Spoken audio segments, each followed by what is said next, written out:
usah panjang-panjang sebagaimana saya tadi. Cukup bismillah, wassalatu wassalamu ala rasulillah, bismillah, alhamdulillah, Allahumma salli ala Muhammad. Mudah saja, karena Rasulullah mengatakan kalau ada pertemuan, ada majelis, lalu di dalam majelis itu tidak disebutkan nama Allah dan tidak disebutkan nama Rasulullah, maka akan berubah menjadi anta najifa, majelis yang dipenuhi dengan bau bangkai. Seperti itu. Tentunya kita tidak ingin menjadi seperti itu. Baik, para pemirsa yang dimuliakan oleh Allah, semoga seluruh yang hadir pada malam ini diberikan keberkahan oleh Allah dalam kehidupannya, dimudahkan segala urusannya, dan senantiasa Allah jadikan istiqamah, sehingga insya Allah nanti pada akhirnya semuanya kita kembali kepada Allah dalam keadaan husnul khatimah. Semoga semua yang hadir Allah mudahkan urusannya, Allah mudahkan rezekinya, Allah berikan segala keberkahan dalam kehidupannya, anak istrinya soleh, segala hajatnya dan harapannya dimudahkan oleh Allah Subhanahu wa taala. Dan tentunya andaikan pun saya tidak berdoa seperti ini dan kita tidak berdoa seperti itu, Allah Subhanahu wa taala melalui lisan Rasulullah sudah menjanjikan bahwasanya siapapun yang hadir dalam majelis ilmu, yang hadir dalam kajian-kajian yang di dalamnya disebutkan, dibacakan ayat-ayat Allah, lalu kemudian mereka saling mengkaji dan mempelajarinya, maka Rasulullah menjanjikan 4 hal. Kata Rasulullah, nazalat alaihimus sakinah. Allah akan berikan ketenangan, nomor 1. Kemudian yang kedua, Allah akan curahkan rahmat dan kasih sayangnya. Yang ketiga, kata Rasulullah, Allah akan berikan apa? Khafathumul malaika. Malaikat akan menaunginya. Kemudian yang terakhir, yang keempat, ini yang paling saya senang, yang keempat ini. Apa itu? Zakarallahu fi man indahu. Allah akan menyebut-nyebut namanya di hadapan para malaikatnya. Jadi kita ini yang banyak dosa, yang banyak salah ini, Allah sebut-sebut nama kita. Lihatlah, hambaku yang bernama ini lagi hadir di majelis. Hambaku yang namanya disebut nama kita. Bayangkan, nama kita yang banyak dosa, yang banyak salah, disebut-sebut oleh Allah di hadapan para malaikatnya. Nah, jadi insya Allah gampang aja ya, kalau kita ingin disebut nama kita oleh Allah senantiasa, maka sering-seringlah ikut kajian ilmiah, majelis ilmu, majelis agama, majelis yang mengingatkan kita kepada Allah dan kepada Rasulullah Sallallahu Alaihi Wasallam. Baiklah para peserta, para hadirin dimuliakan oleh Allah, bapak-bapak dan ibu-ibu sekalian, jamaah yang sama-sama berbahagia. Sebagaimana yang dalam iklan, insya Allah pada malam ini kita akan bersama-sama mengkaji surat Al-Falaq. Surat Al-Falaq ini merupakan surat yang ke-113. Karena Al-Quran itu jumlah keseluruhannya adalah 114 surah. Dan surah yang ke-113 itu surat sebelum yang terakhir ya, itu adalah surat yang akan kita kaji pada malam ini. Jumlah ayatnya, sebelum kita lanjut ya lebih panjang, kita akan jelaskan sedikit demi sedikit.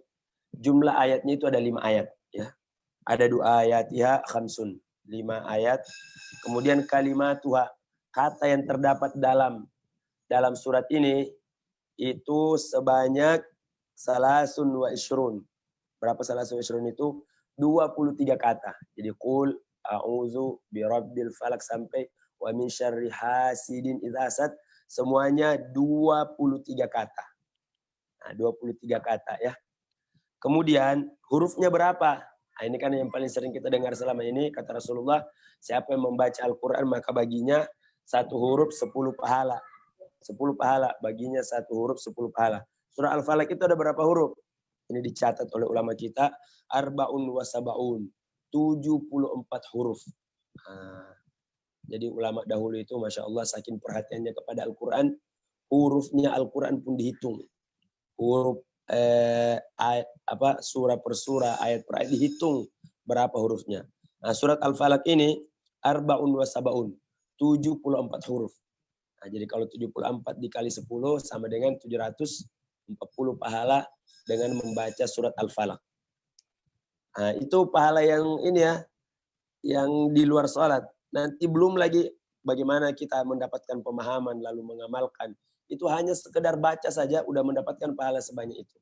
Jadi Imam Ahmad pernah ditanya, wahai Imam Ahmad, kalau saya baca Al-Quran yang dapatkan pahala 1 huruf 10 itu bifahmin au bigairi fahmin, apakah mesti saya paham dulu baru dapat pahalanya? Imam Ahmad mengatakan bifahmin au bigairi fahmin. Kamu paham atau tidak paham, itu kamu dapat pahala sudah. Nah, jadi itulah hebatnya. Terus ngapain kita harus melakukan kajian tafsir? Ngapain kita harus mengetahui apa terjemahannya? Kan tanpa paham pun kita udah dapat pahala. Jadi Al-Quran ini adalah kitab petunjuk. Allah mengatakan di surat Al-Baqarah itu awal-awal, hudan lil muttaqin, bahwasanya Al-Quran ini adalah petunjuk bagi orang yang bertakwa. Nah, bagaimana mungkin kita akan mendapat petunjuknya kalau kita tidak mengerti apa artinya, apa maknanya. Nah, jadi Al-Quran itu ya tidak paham saja sudah besar sekali manfaatnya. Kita dapat pahala yang banyak. Apalagi kalau paham. Dan ternyata tujuan utama diturunkan Al-Quran itu adalah bukan hanya sekedar untuk dibaca, tapi liyadabbaru ayati, agar engkau mentadaburi ayat-ayatnya, agar engkau mengkaji, merenungi, mempelajari, dan mengambil hikmah setiap ayat yang kalian baca. Nah, inilah yang akan kita lakukan pada malam ini. Semoga Allah Subhanahu wa Ta'ala merahmati kita semua dan menjadikan kita semua sebagaimana berkumpul dalam pertemuan ini, Allah juga akan mengumpulkan kita semua bersama Rasulullah Sallallahu Alaihi Wasallam di dalam surga nanti. Tadi kita udah jelaskan ya. Ini surat diturunkan di Mekah. Ya, ada yang mengatakan diturunkan di Madinah. Ada yang mengatakan diturunkan di Mekah. Nah, kemudian jumlah ayatnya 5, kata-kata yang ada di dalamnya 23, hurufnya 74. Nah, kemudian itu tadi, apa sebab turunnya surat ini? Nah, ini sebab turunnya surat ini berbeda pendapat ulama ya, karena berdasarkan riwayat yang ada. Riwayat yang pertama itu mengatakan bahwasanya suatu ketika malaikat Jibril mendatangi Rasulullah Sallallahu Alaihi Wasallam. Dan beliau mengatakan, inna ifritan minal jinni yukiduk.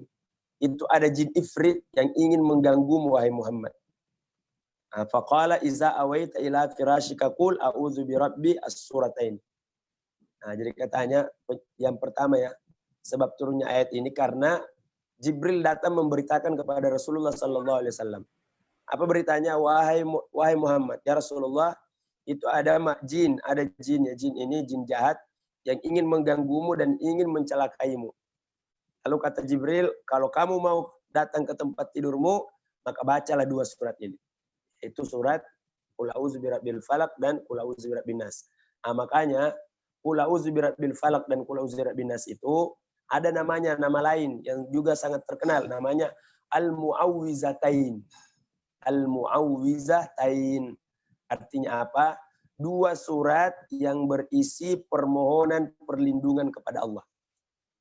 Nah, jadi kalau dibilang Al-Mu'awwizah, bacalah surat perlindungan. Maka yang dimaksud dengan surat perlindungan itu, kalau bukan Qul a'udzu birabbil falaq, maka Qul a'udzu birabbin nas. Tapi kalau dibilang baca Mu'awwizatain, berarti kita membaca 2 surat tadi, Qul a'udzu birabbil falaq dan Qul a'udzu birabbin nas. Itu riwayat pertama ya, bahwasanya Jibril mendatangi Rasulullah dan memberitakan bahwa ada jin ifrit yang datang yang ingin mengganggumu. Maka baca 2 surat ini biar kamu tidak diganggu.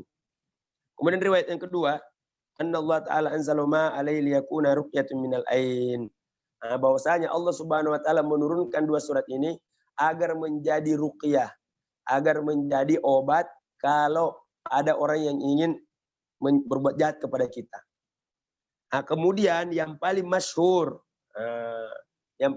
adalah riwayat yang ketiga. Riwayat yang ketiga ini mengatakan bahwasanya ini surat diturunkan oleh Allah Subhanahu wa Ta'ala karena ada seorang Yahudi. Seorang Yahudi yang bernama Labid ibnul A'sam. Saya ulang, namanya siapa? Labid ibnul A'sam. Seorang Yahudi yang bernama Labid ibnul A'sam. Labid ibnul A'sam ini melakukan sihir. Kalau bahasa kita hari ini santet. Jadi dia menyantet Rasulullah Sallallahu Alaihi Wasallam dengan melakukan 13 ikatan. Bukan 13, 11 ikatan tali. Nanti kita akan jelaskan ya. Kenapa? Apa maksudnya 11 ikatan tali? Jadi Labid ibnul A'sam ini menyihir Rasulullah melalui perantara. Ada perantaranya yaitu ada, jadi diceritakan dalam hadis itu bahwa ini kan Rasulullah itu biasa kalau menyisir rambut, itu terkadang rambutnya ada yang terjatuh.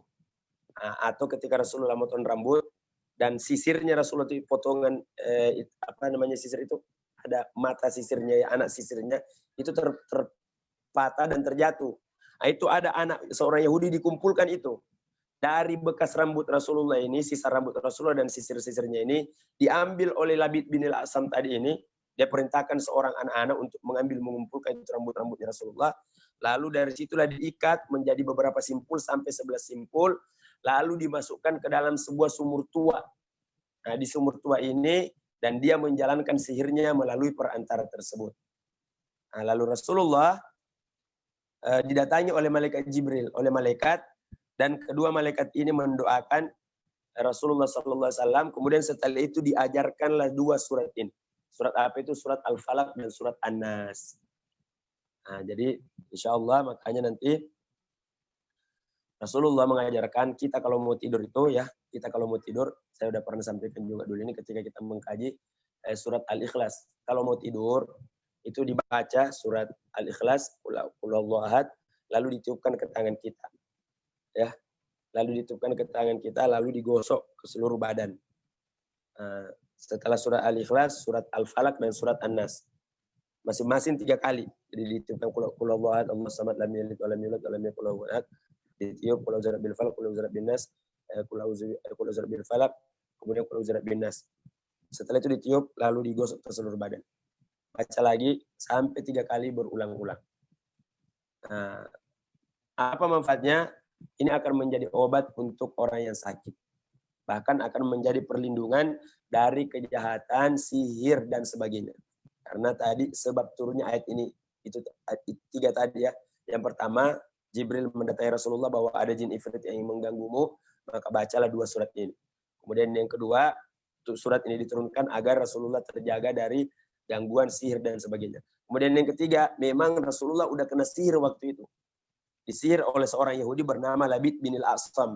Labid bin Al-Asam ini menyihir Rasulullah melalui perantara rambutnya Rasulullah yang diambil, sisa-sisa rambut Rasulullah, bekas-bekas rambutnya Rasulullah itu diambil, lalu disimpul menjadi 11 simpul. Makanya surat Al-Falaq dan surat An-Nas itu jumlahnya semua 11 ayat. Nah, surat Al-Falaq 5 ayat, surat An-Nas itu 6 ayat. Nah, ketika dibacakan kepada Rasulullah, maka lepas setiap simpul-simpul yang digunakan oleh Labid bin Asam itu untuk bersih, untuk sihir. Jadi kan tadi Labid bin Asam membuat 11 simpul kan. Ketika Rasulullah membaca Qul a'udzu birabbil falaq, lepas 1 simpul. Ya. Min syarri ma khalaq, lepas 1 simpul. Sampai selesai surat An-Nas ya. Kan 11 ayat semuanya. Al-Falaq itu 5 ayat, An-Nas 6 ayat. Wa min syarril waswasil khannas alladzi yuwaswisu fi sudur minal jinnati wan nas. Lepas 11 simpul itu dan Rasulullah merasakan dirinya sudah sehat. Dan ternyata riwayat bahwa Rasulullah terkena sihir dari seorang Yahudi bernama Labid bin Al-Asam ini ada yang mempermasalahkan. Kenapa dipermasalahkan? Dan ada sebagian umat Islam tidak mempercayai riwayat ini.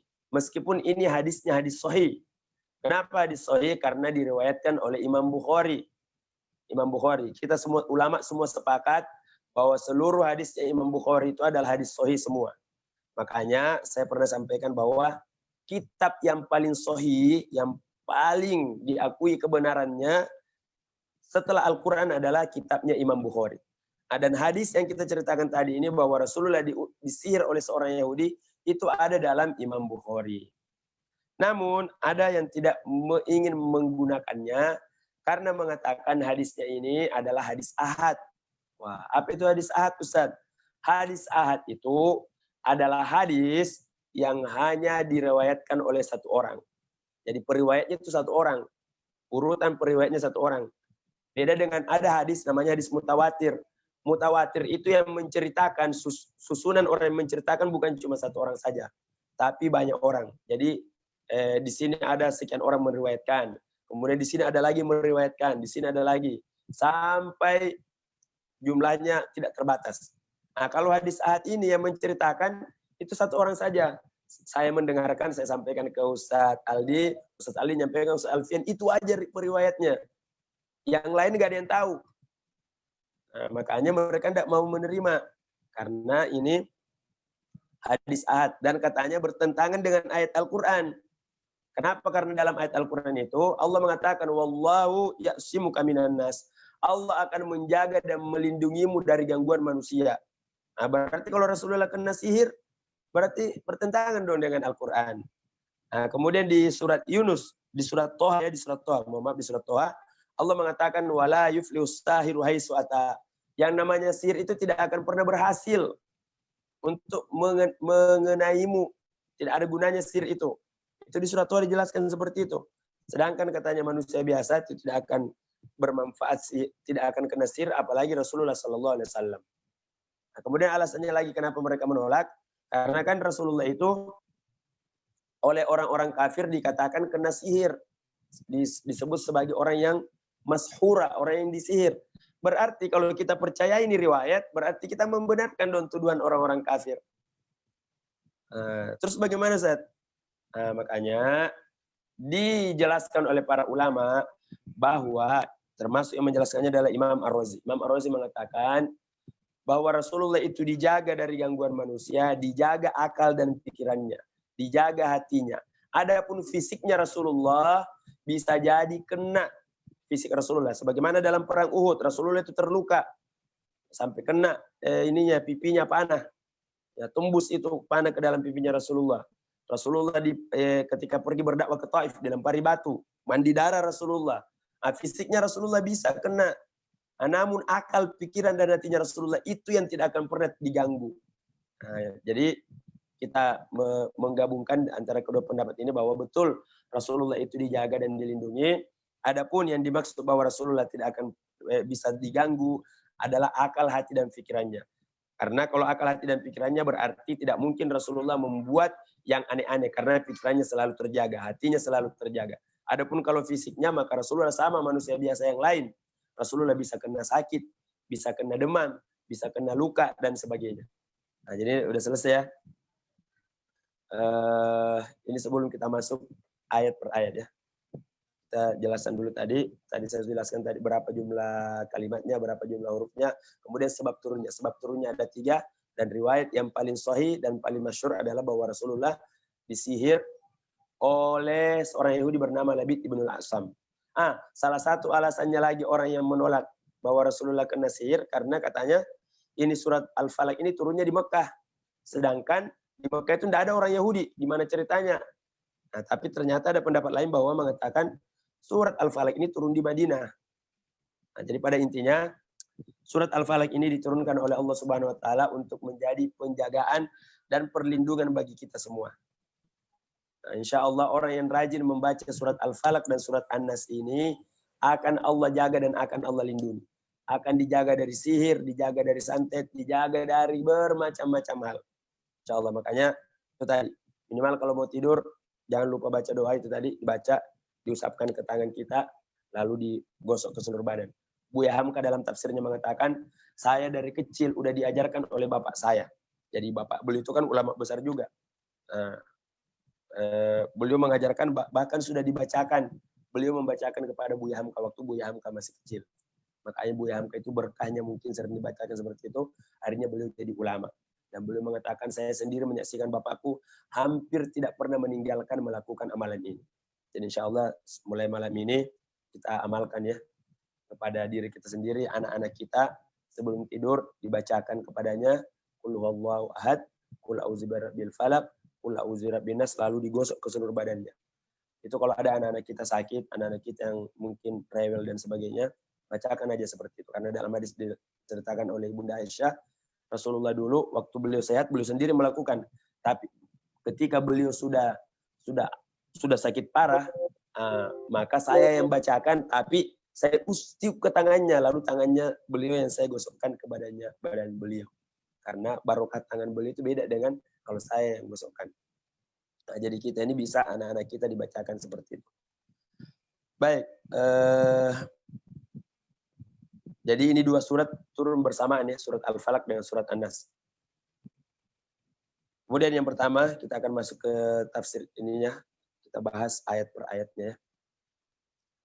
Saya sudah pernah sampaikan kemarin bahwa kalimat kul itu, kul, Allah Subhanahu wa taala mengatakan kul, itu artinya katakanlah ya. Jadi harus jelas kul pakai qaf.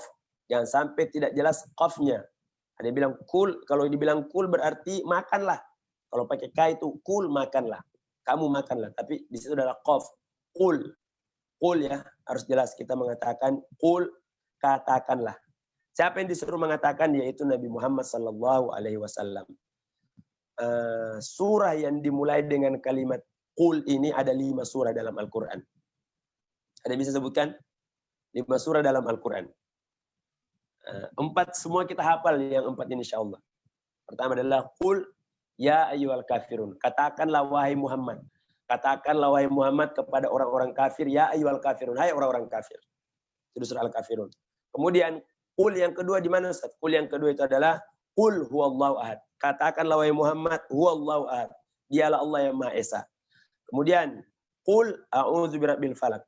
Katakanlah wahai Muhammad, a'udzu, saya berlindung birabbi, birabbi kepada Rob.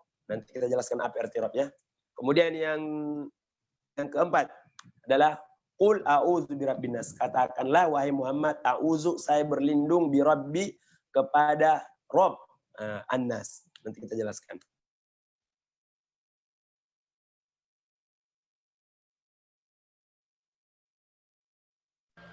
Kenapa ini sering termute sendiri? Yes. Kemudian kul yang terakhir, di mana coba kul yang terakhir? Kul yang kelima. Tadi saya katakan bahwa ada 5 surat dalam Al-Quran dimulai dengan kalimat kul. Kul yang kelima itu adalah di surat Al-Jin. Surah Al-Jin itu kul uhiya ilayya anna ustama'a nafarun minal jin qalu inna sami'na qur'anan ajaba. Kul, katakanlah wahai Muhammad, uhiya ilayya, sudah diwahyukan kepadaku annahu istama'a, bahwa sesungguhnya istama'a, sekelompok jin itu mendengarkan Al-Quran. Faqalu, lalu mereka mengatakan inna sami'na qur'anan ajaba, kami telah mendengarkan Al-Quran yang sangat menakjubkan. Nah, jadi 5 surah ya yang dimulai dengan kalimat qul. Kemudian selanjutnya a'udzu. Apa arti a'udzu? A'udzu itu artinya, A itu artinya saya ya. A saya. Uzu memohon perlindungan. Saya memohon perlindungan. Makanya bisa diganti. Kalau diganti A menjadi na, menjadi na'uzu artinya kami. Kalau diganti menjadi ta'uzu artinya kamu meminta perlindungan. Jadi dalam bahasa Arab itu ada namanya huruf mudhari. Huruf mudhari ya.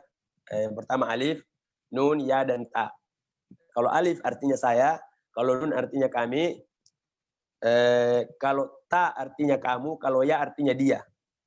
Jadi kalau ya'uzu artinya dia meminta tolong atau mereka meminta tolong.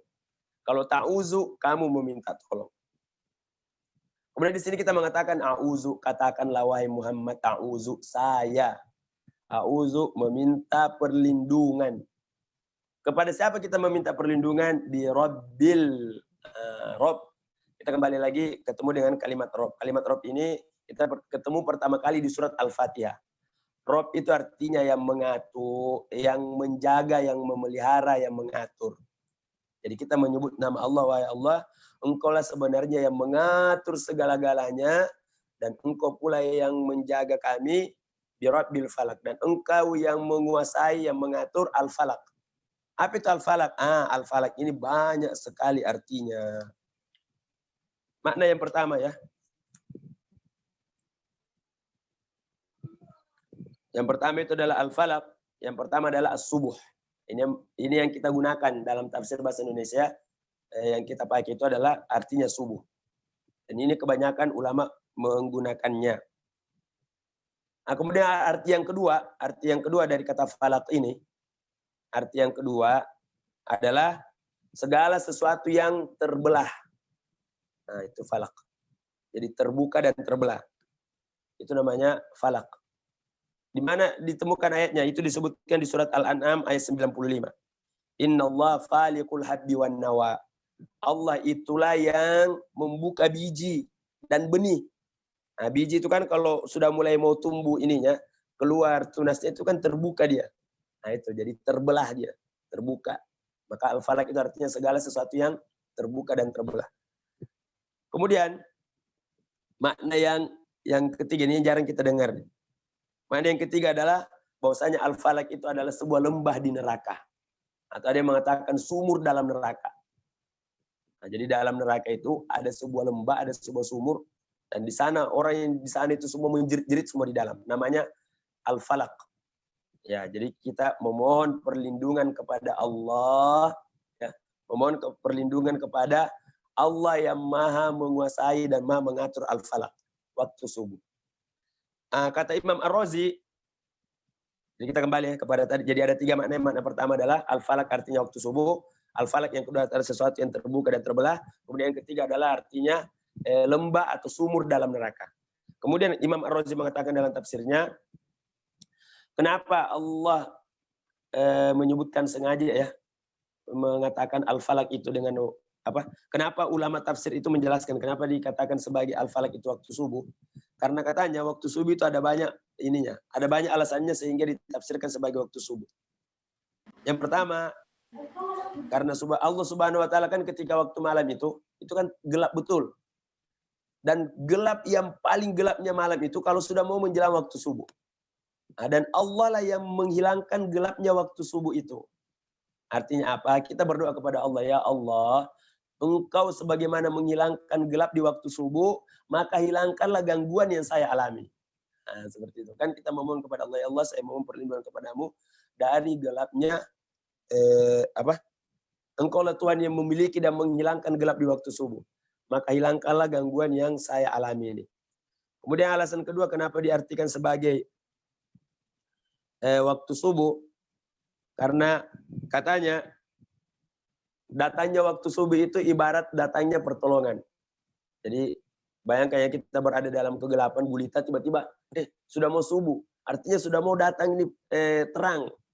Nah, jadi kita memohon, ya Allah, saya menyebutkan namamu bahwa Engkau lah Tuhan yang menguasai dan mengatur waktu subuh ini, maka datangkanlah terang dan datangkanlah jalan keluar atas masalah yang saya hadapi ini. Itu alasan kedua kenapa ulama menafsirkan dengan waktu subuh. Kemudian katanya waktu subuh ini merupakan waktu yang dimana orang berkurang rasa sakitnya. Ini wallahu alam ya. Menurut Imam Ar-Razi, orang kalau ditimpa penyakit itu menjelang waktu subuh, maka penyakitnya itu akan berkurang. Penyakitnya akan berkurang. Dan Imam Ar-Razi mengatakan seperti ini karena beliau mendapatkan riwayat bahwa Nabi yang dilemparkan ke dalam sumur? Nabi Yusuf alaihissalam itu beliau sepanjang malam itu berada dalam sumur. Kapan datang pertolongan? Yaitu menjelang waktu subuh. Dan beliau berdoa. Dia berdoa dengan doa yang sangat panjang ya ketika beliau berada dalam sumur buta itu. Ya iddati fi syiddati, ya mu'nisi fi wasyati, ya rahima gurbati, ya kashifa kurbati, ya mujiba da'wati, ya ilahi wa ilaha aba Ibrahim wa Ishaq wa Yaqub, irham sigari sinni wa da'farukni wa qillata hilati ya hayyu ya qayyum ya zal jalali wal ikram. Jadi katanya Nabi Yusuf itu diselamatkan dan datang pertolongan malaikat menyelamatkan itu pada menjelang waktu subuh. Kemudian alasan selanjutnya, karena waktu subuh itu adalah salah satu waktu yang bagus untuk berdoa. Nah, jadi Allah Subhanahu wa taala mengajarkan kepada kita dengan kalimat biradbil falak dan al-falak oleh para ulama. Kebanyakan ulama memaknakannya sebagai makna subuh karena waktu subuh itu memiliki banyak keistimewaan. Itu jadi kenapa dipilih waktu subuh, karena beberapa alasan tadi. Kemudian selanjutnya waktu al-falak ini disebut bahwa yang terbuka, yang membuka segala yang tertutup, yang membelah. Kemudian diartikan juga sebagai neraka, salah satu nama neraka jahanam atau lembah yang ada dalam neraka jahanam. Pada intinya ketika kita mengatakan qul a'udzu birabbil falaq, maka pada waktu itu kita memohon perlindungan kepada Allah Subhanahu wa taala. Kemudian yang kedua, min syarri ma khalaq.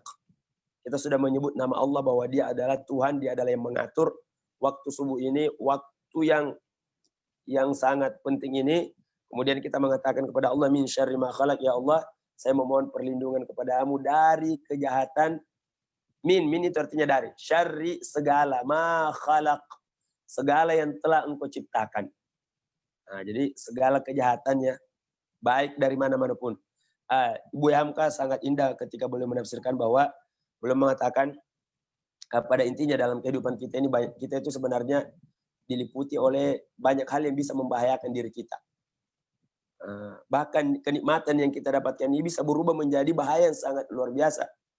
Saya bacakan sedikit bagaimana belum menggambarkan bahwa kehidupan kita di dunia ini itu betul-betul banyak bahaya yang mengintai. Belum mengatakan seperti ini. Dari kejahatan yang telah dia jadikan. Semua makhluk ini Allah yang menciptakannya. Baik langit dengan segala matahari, bulan dan bintang gemintangnya, sampai kepada awan-awan yang berarak, atau bumi dan segala isi penghuninya, lautnya dan daratnya, bukitnya dan lurahnya, semua adalah ciptaan Tuhan. Kata beliau, hujan yang lebat bisa menjadi banjir dan kita ditimpa celaka kejahatan. Banjir hanyut dan tenggelam. Padahal hujan tadi itu adalah awalnya nikmat. Kemudian panas yang terik bisa menjelma menjadi kebakaran besar dan kita bisa saja turut hangus dan terbakar. Gunung yang tinggi yang kita lihat indah sekali, yang sepintas lalu menjadi perhiasan alam keliling dan penangkis angin dan ribut, bisa runtuh dan longsor dan kita pun mati terimpit dalam timbunan tanah. Lautan yang luas dapat kita layari, tetapi kapal yang kita tumpang bisa saja dihantam badai, tiang patah atau tersandung kepada gunung salju, kapal pun tenggelam, kita pun mati. Naik kapal udara adalah alat perhubungan yang paling cepat di zaman ini.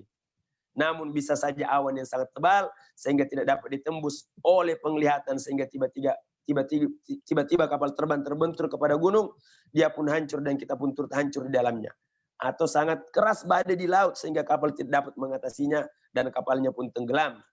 Bermain di bawah pohon kayu besar, tiba-tiba angin puyuh datang berhembus, pohon itu tumbang, kita mati dihimpitnya. Naik kereta api yang tergelincir relnya sehingga jatuh dan hancur. Naik mobil yang tiba-tiba tidak terkendalikan sehingga masuk ke dalam lurah, dalam jurangnya. Sedang kita enak-enak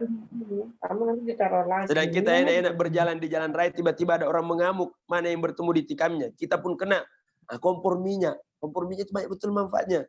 Sekarang kompor gas ya. Sedang orang perempuan bertanah di dapur, tiba-tiba meletus. Perempuan yang tadi lagi memasak itu dikeluh minyak tanah, terbakar dan mati. Orang yang sedang naik sepeda kencang, tiba-tiba terbentur ke batu, terlempar badannya, kena tonggak kawat, pecah kepalanya dan mati. Maka semua yang dijadikan Allah itu mungkin saja ada bahayanya, itu kata beliau. Yang tidak kita sangka, Januari 1973 meletus gunung di Iceland dengan tiba-tiba. Padahal menurut penyelidikan ahli-ahli, sudah 7.000 tahun gunung itu tidak berapi lagi. Namun kemudian meledak. Kita manusia ini hanya makhluk kecil saja, hidup di antara makhluk Allah yang lebih besar dan lebih dahsyat. Bahkan kata beliau, paku kecil yang lepas dari sandalnya seseorang di jalan raya, apalah artinya paku kecil itu, bayangkan ya. Tiba-tiba terinjak di kaki seorang yang sedang jalan, karena kebetulan mungkin tidak memakai alas kaki. Paku kecil berkarat itu, karatnya berbisa, terpijak oleh kaki, akhirnya menyebabkan nanah dan infeksi, lalu orang meninggal gara-gara paku kecil itu. Maka kata beliau, dapat dikatakan bahwa di mana-mana bahaya itu ada. Kita tidak boleh lupa hal ini. Maka Allah Subhanahu wa taala yang Maha Pengasih, Maha Sayang sama kita, yang sudah menyebutkan awal-awal ya, kemarin kita menyebutkan di dalam tafsir surah Al-Fatihah, Allah itu menyebut dirinya sebagai Rabbul Alamin, penguasa dan pengatur alam raya ini. Tapi ingat, meskipun Allah itu yang mengatur alam raya ini, biasanya kalau kita mendengar nama pengatur dan penguasa, kita ketakutan.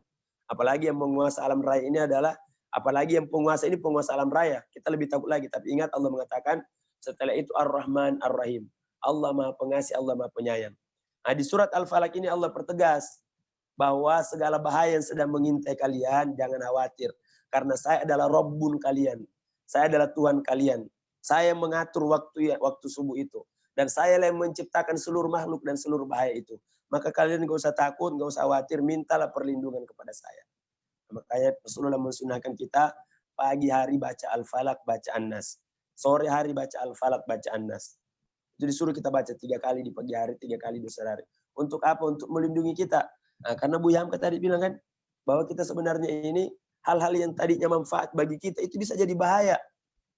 Makanya kita sebenarnya dikelilingi oleh banyak bahaya. Bayangkan ya, di malam hari kita tidur.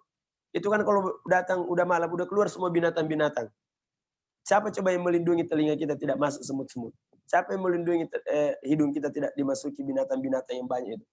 Itu coba kita bangun malam-malam. Itu tiba-tiba banyak sekali, ada kecoa yang keluar dari ini, ada tiba-tiba keluar. Padahal siang hari nggak kelihatan. Siapa yang melindungi kita dari mereka semua? Itulah Allah Subhanahu wa taala. Itulah Rabbul Falak. Allah yang menguasai, Allah yang mengatur semuanya waktu subuh, min syarri ma khalaq, dan Allah yang menjaga kita dari kejahatan makhluk-makhluknya. Kemudian permintaan kita yang selanjutnya adalah kepada Allah, ya Allah, saya mohon perlindungan kepadamu min syarri ma khalaq wa min syarri ghasiqin. Nah, ghasiqin itu artinya kejahatan malam apabila sudah kelam. Nah, ya, ghasiqin idza waqab. Wa min syarri ghasiqin idza waqab. Ya, ghasiq itu artinya malam. Idza waqab, apabila sudah kelam, apabila sudah gelap. Kenapa kita menyebutkan khusus nih permintaan seperti ini? Nah, karena kalau sudah gelap itu, maka kejahatan-kejahatan itu udah mulai muncul. Orang-orang merampok di mana? Orang merampok itu kebanyakannya di malam hari. Orang mau bikin dosa itu kapan? Itu melakukannya di malam hari. Nah, bahkan yang saya bilang tadi ya, ini kata Bu Hamka, kelamnya malam merubah sama sekali suasana. Di rimba-rimba belukar yang lebat, di padang-padang dan gurun pasir timbullah kesepian dan keseraman yang mencekam. Itu kalau kita lihat gunung di siang hari indah betul ya. Tapi coba kalau malam, kita lihat itu seram, menakutkan. Makanya Allah Subhanahu wa taala mengajarkan surat Al-Falaq ini agar kita berdoa, memohon perlindungan kepada Allah. Binatang-binatang berbisa seperti ular, kalajengking, dan lipan keluar gentayangan di malam hari. Kita tidur dengan enak. Siapa yang memelihara kita dari bahaya di saat kita tidur seperti itu? Nah, maling itu keluar juga di malam hari. Orang lagi enak-enak tidur, saking enaknya tidur, kita tidak rasa sudah ludes semua barang-barang yang kita miliki. Ya, bahkan dalam kehidupan modern ini makanya ada namanya apa? Night club kan? Nah, banyak orang menghabiskan uangnya, bisa habis uang 100 juta hanya dalam satu malam. Untuk apa semua? Itu adalah kejahatan. Makanya Allah Subhanahu wa taala mengatakan, berdoalah kalian min syarri ghasiqin idza waqab. Nah, dan setan ini semakin melancarkan apa godaannya dan gangguannya itu di malam hari. Nah, saya kemarin dengar kabar di berita itu ada seorang istri memposting, mohon maaf suami saya ternyata sudah meninggal seminggu yang lalu karena beliau ini itu sopir Grab. Terakhir saya lihat statusnya HP-nya itu dilihat subuh hari. Dia minta izin sore, baru kemudian seminggu kemudian baru ditemukan jenazahnya.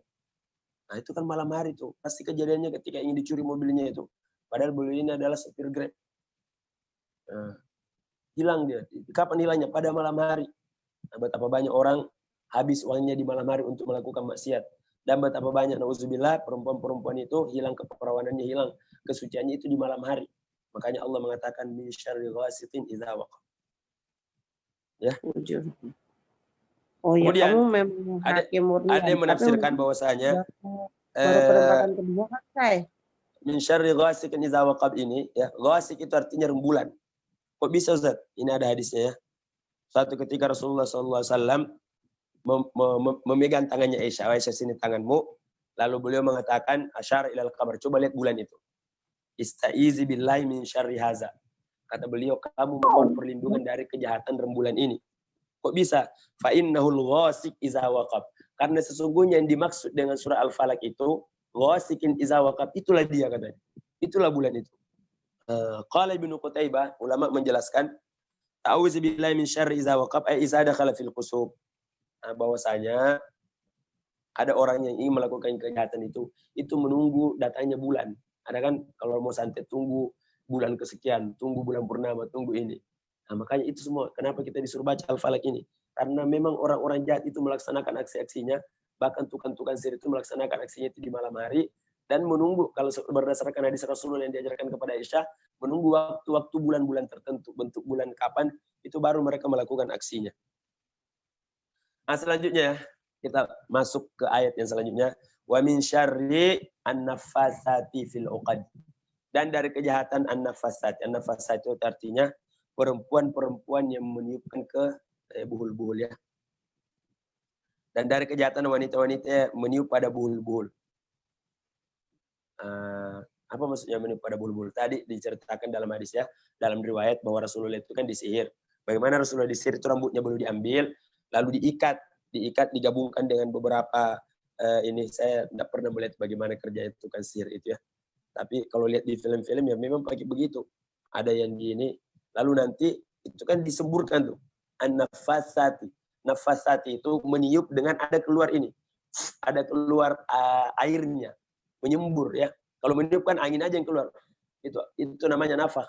Meniup, anginnya keluar. Tapi kalau nafasati, nafas itu, an-nafas, itu menyembur. Jadi dia meniup dan ada air yang keluar. Nah, seperti itu. Dan ternyata kan kerjanya tukang sihir seperti itu. Ada mereka ini mengambil apa istilahnya itu?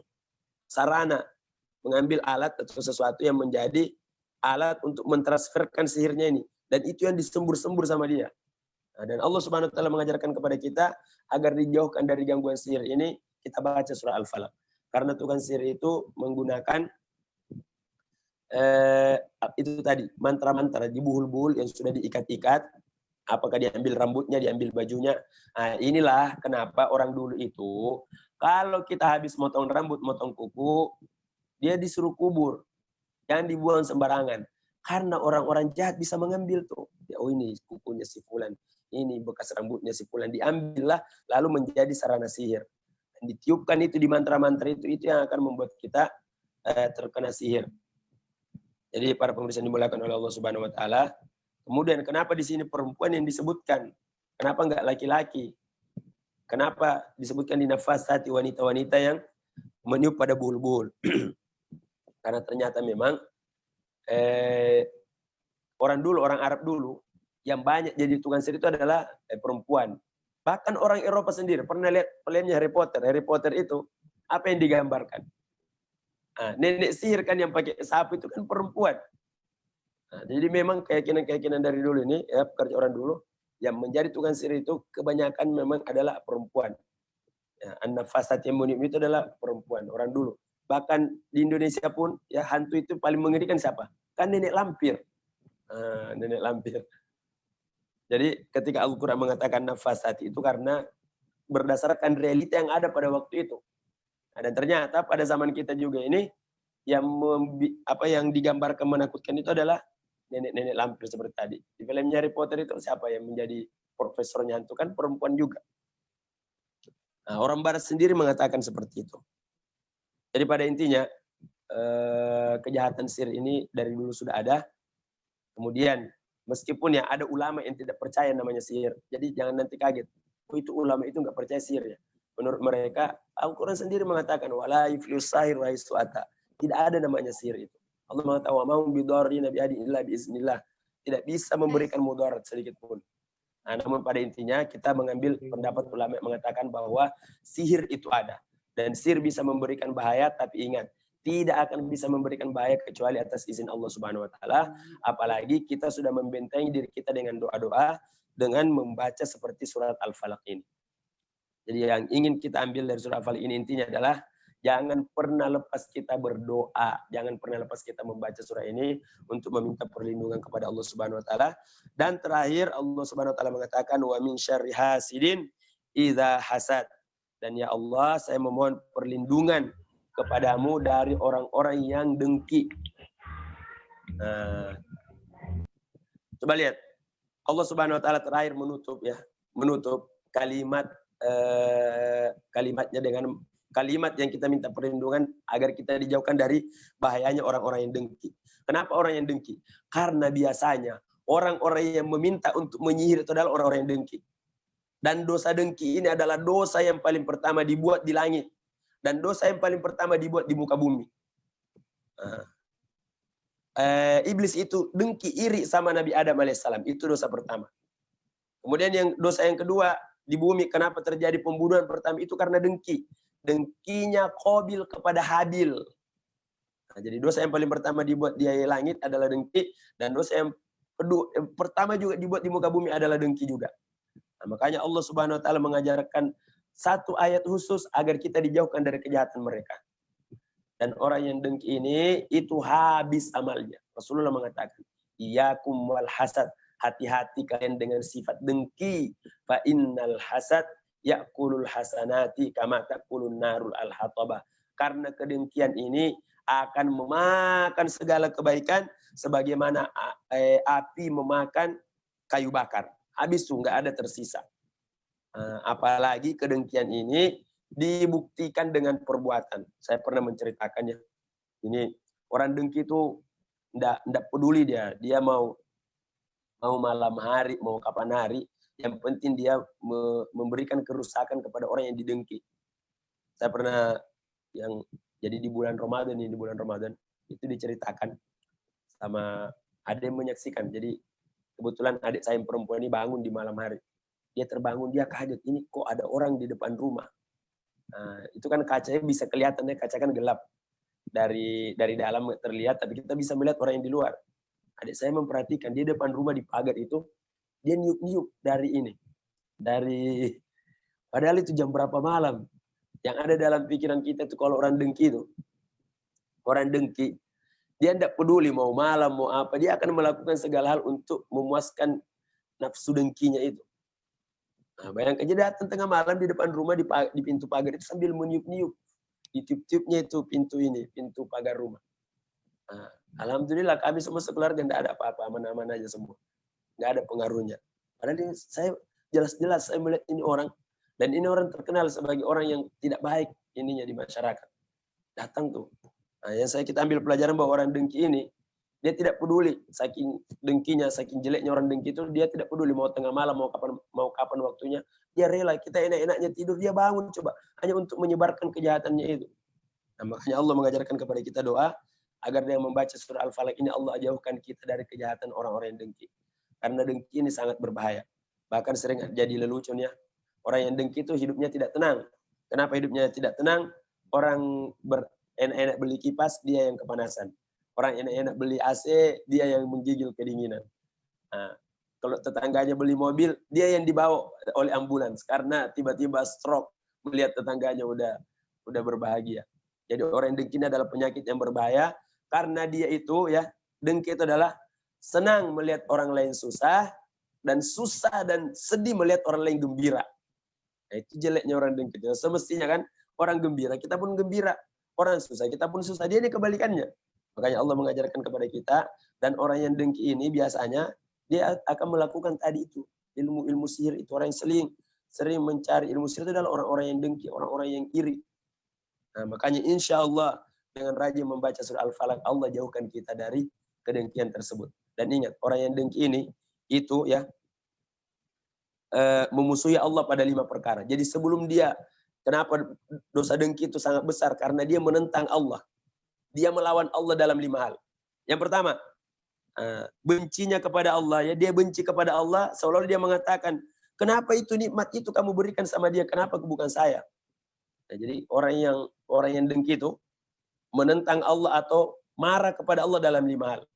Yang pertama, ya Allah, kenapa kamu kasih nikmat itu kepada dia, kenapa bukan saya? Nah, yang kedua, sakit hatinya. Padahal Allah sudah bagi-bagi, dia tidak terima dengan pembagiannya Allah. Jadi yang pertama, dia marah kepada Allah karena Allah memberikan nikmat kepada orang lain bukan kepada dia. Kemudian yang kedua, dia sakit hatinya.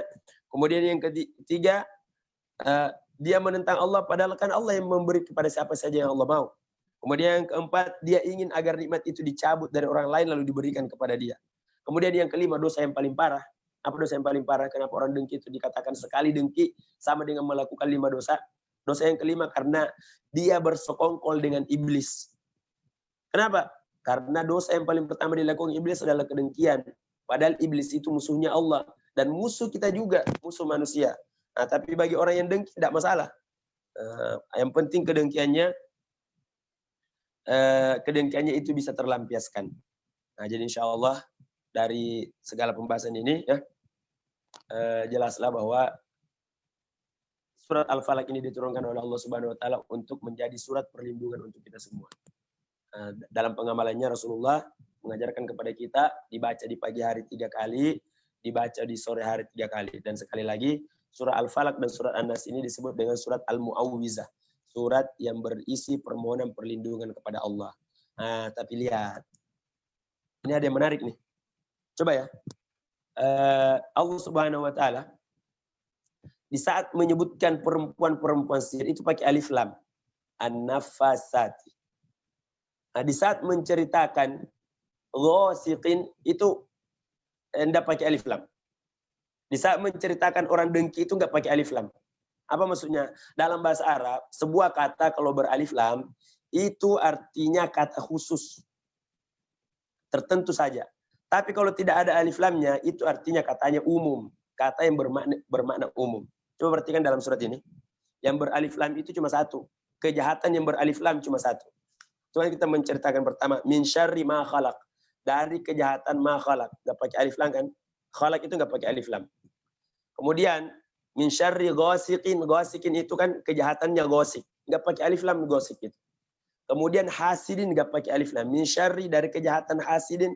Orang yang iri jika dia iri. Nah, yang pakai alif lam cuma satu. Apa itu yang pakai alif lam? Apa itu alif lam ya? Apa itu alif lam? Yang pakai alif lam cuma satu, yaitu an-nafasati. Apa maksudnya? Saya sudah bilang tadi, kalau pakai alif lam itu artinya maknanya khusus, enggak umum. Tapi kalau enggak ada alif lamnya, itu maknanya umum. Itu dalam bahasa Arab seperti itu. Kenapa ketika an-nafasati pakai alif lam? Karena orang perempuan yang meniup ke buhul-buhul itu sudah pasti jahat. Sudah pasti jahat. Nah, tapi yang lain kenapa tidak pakai alif lam? Karena pertama, ma khalaq, apa yang telah diciptakan Allah, tidak semua yang diciptakan oleh Allah jahat. Kemudian ghasiqin, datanya waktu malam, tidak semua dengan datanya waktu malam itu berarti jahat. Orang ketika datang waktu malam, dia bahkan ada orang kalau sudah sampai ke tingkat kesolehan yang baik, itu akan rindu dengan waktu malam. Kenapa rindu dengan waktu malam? Karena waktu malam inilah saat dia bisa berdua-dua dengan Tuhannya.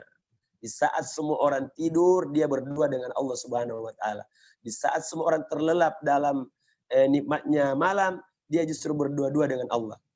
Nah, makanya ketika Allah menceritakan ghasiqin, ketika datang waktu malam, saya berlindung dari kejahatan waktu malam, itu udah pakai alif lam. Yang pakai alif lam cuma satu, yaitu an-nafasati. An-nafasati, perempuan-perempuan yang meniup ke buhul-buhul. Karena sudah pasti, kalau perempuan meniup ke buhul-buhul itu sudah pasti jahat. Nah, untuk melakukan kejahatan. Kemudian yang terakhir, Allah pun menceritakan orang yang iri itu nggak pakai alif lam. Karena ternyata dalam Islam ada iri yang dibolehkan. Ada iri yang dibolehkan.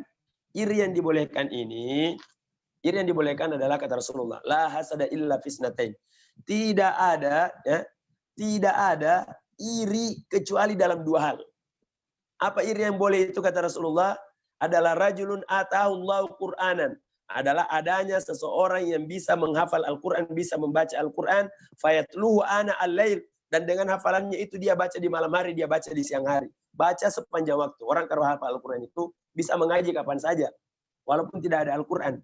Nah, kata Rasulullah, kamu harus iri sama dia. Nah, dan ini iri yang dibolehkan. Kemudian kata Rasulullah yang kedua, iri yang dibolehkan adalah rajulun atahullahu malan, fayunfiquhu ana al-lail wa atrafan nahar. Lalu orang yang diberikan oleh harta. Iri yang kedua yang boleh itu, kita melihat ada orang yang berharta, lalu dia dengan hartanya itu membelanjakannya di jalan Allah siang dan malam. Ini iri yang boleh. Nah, jadi dalam Islam, iri itu ya tidak semua iri dilarang. Ada iri yang dibolehkan. Karena yang iri yang dilarang itu kalau kita mengharapkan nikmat yang ada sama orang itu hilang, lalu pindah sama kita. Tapi kalau kita iri lalu kita berusaha untuk jadi seperti dia, itu dibolehkan, bahkan dianjurkan.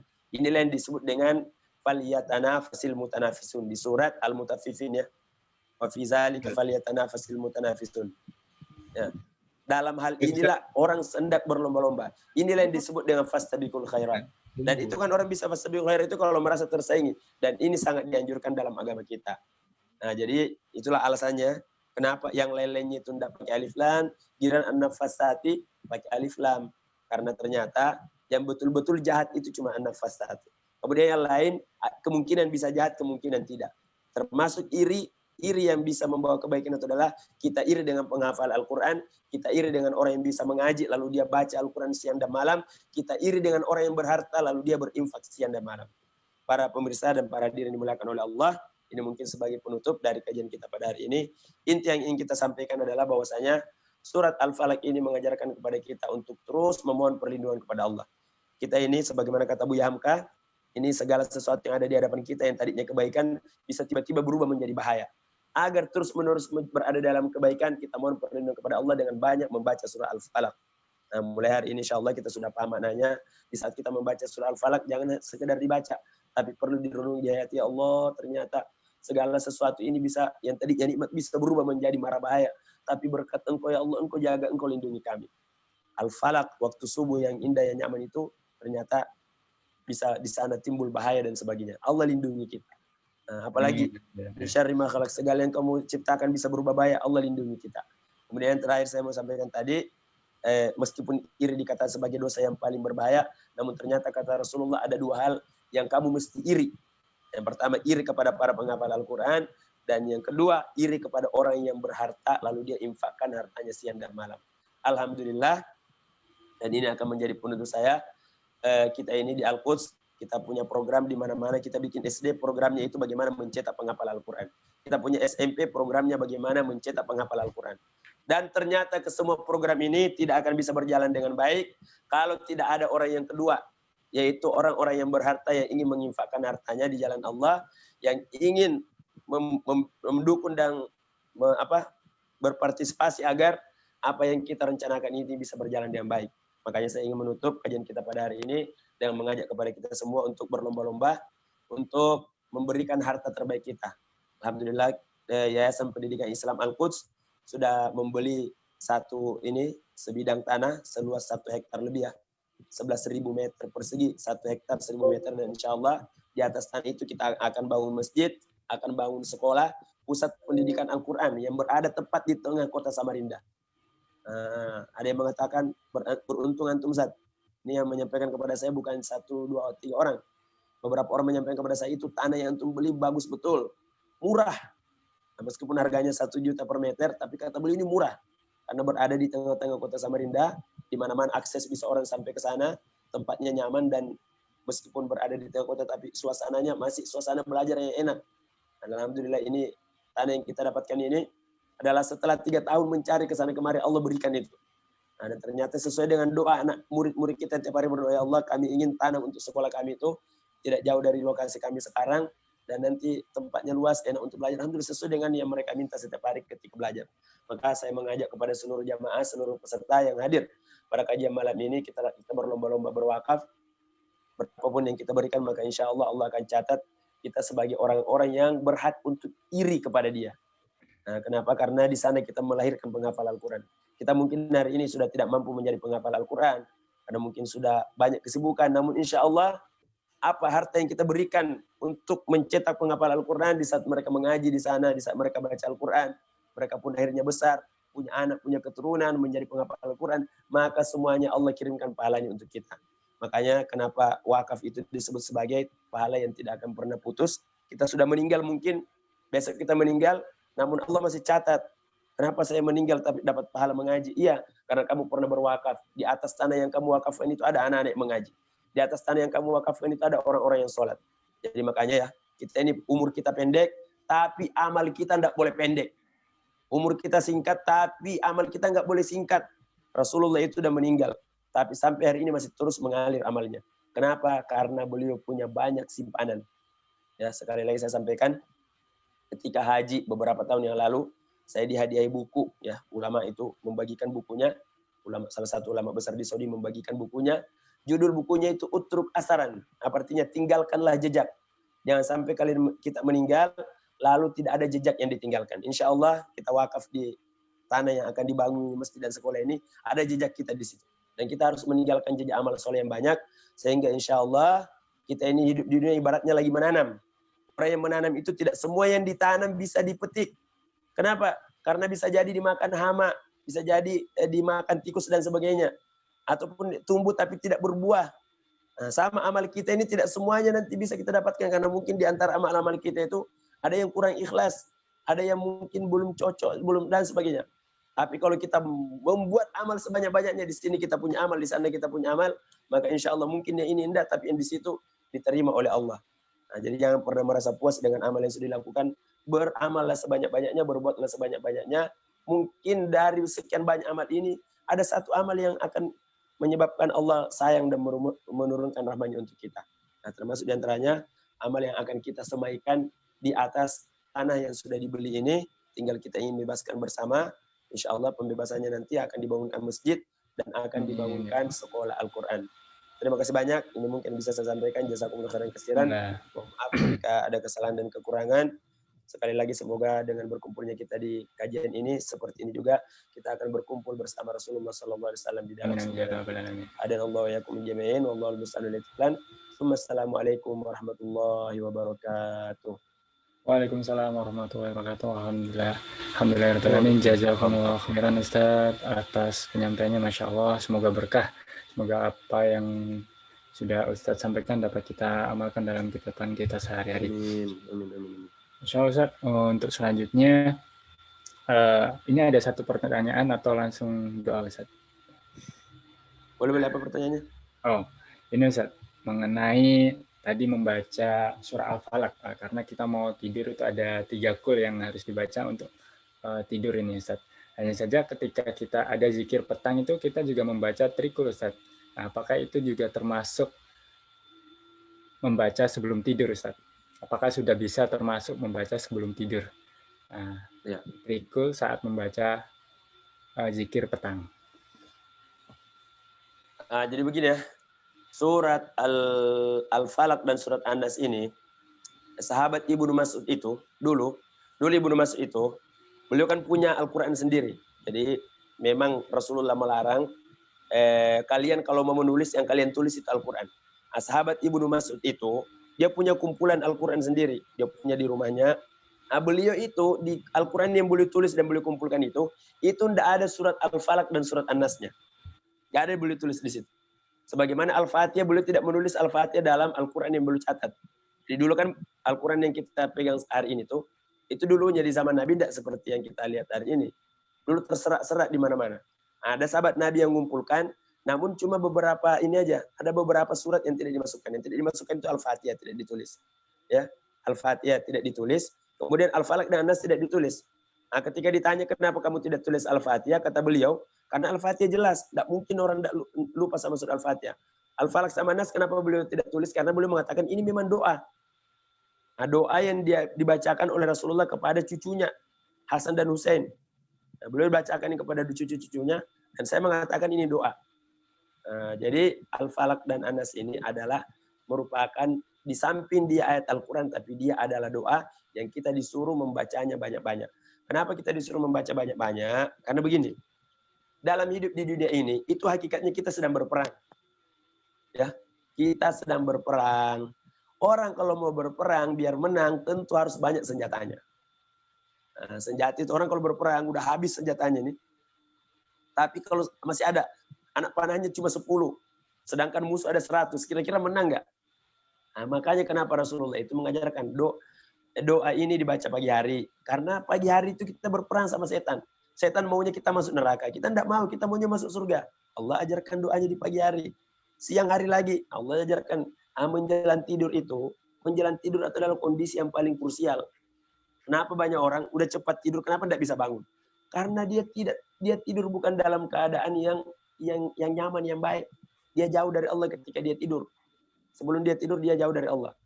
Nah, makanya ini juga peringatan bagi diri saya sendiri. Nah, kita mungkin harus merubah ini kebiasaan kita. Biasanya kebiasaan kita di zaman sekarang ini, saya sendiri merasakan itu. Nah, itu apa yang terakhir menemani kita sebelum tidur? Silakan jujur saja.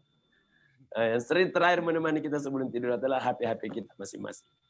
Nah, dengan kita mengkaji pada malam ini, Qul a'udzu birabbil falaq, Qul a'udzu birabbin nas, maka sebelum tidur mungkin yang harus kita lakukan adalah betul-betul mencontoh Rasulullah SAW.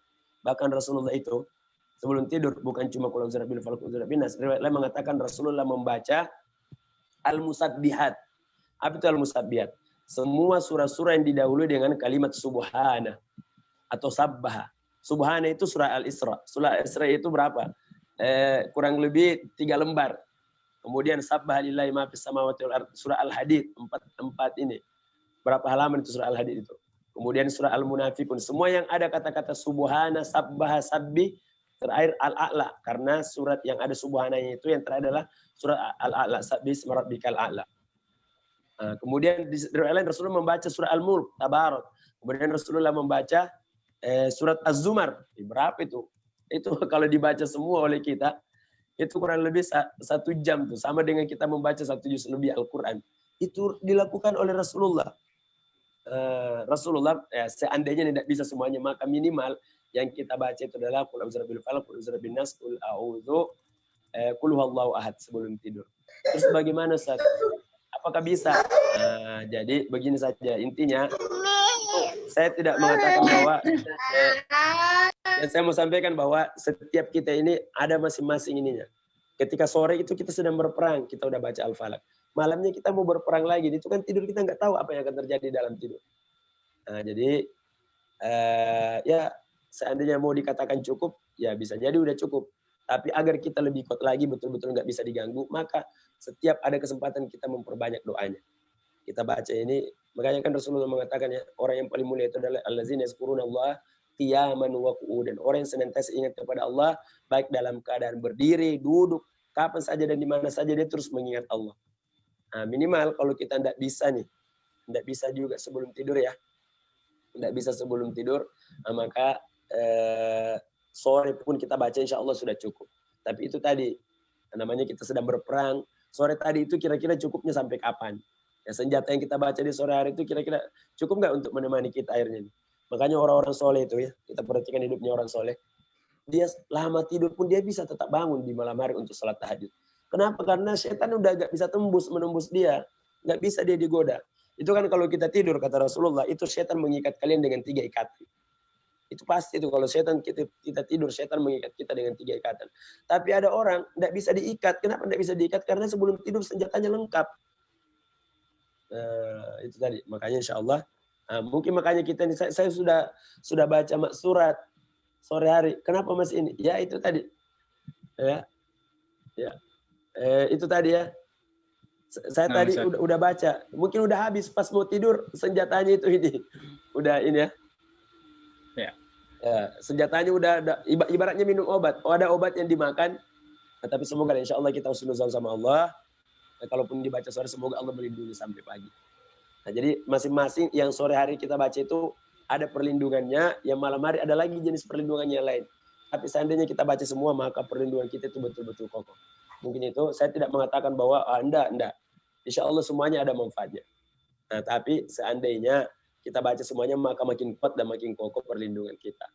Semoga ini menjadi pengingat bagi diri saya sendiri, untuk semakin memperbanyak amalan-amalannya.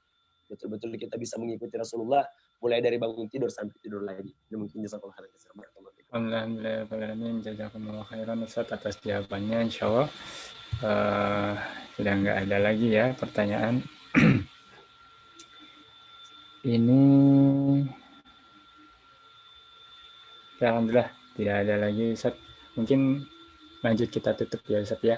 Tafadhol Ustaz Hasan bisa memimpin doa untuk menutup kajian pada malam hari ini Ustaz. Baik, sebelum kita berdoa, mari kita membaca Ummul Kitab, surat Al-Fatihah. Surat yang di dalamnya seluruh keberkahan, surat yang menjadi kesimpulan dan inti Al-Quran. Semoga dengan bacaan Al-Fatihah ini, Allah Subhanahu Wa Ta'ala mengabulkan dan mengijabah doa-doa kita semua. Al-Fatihah.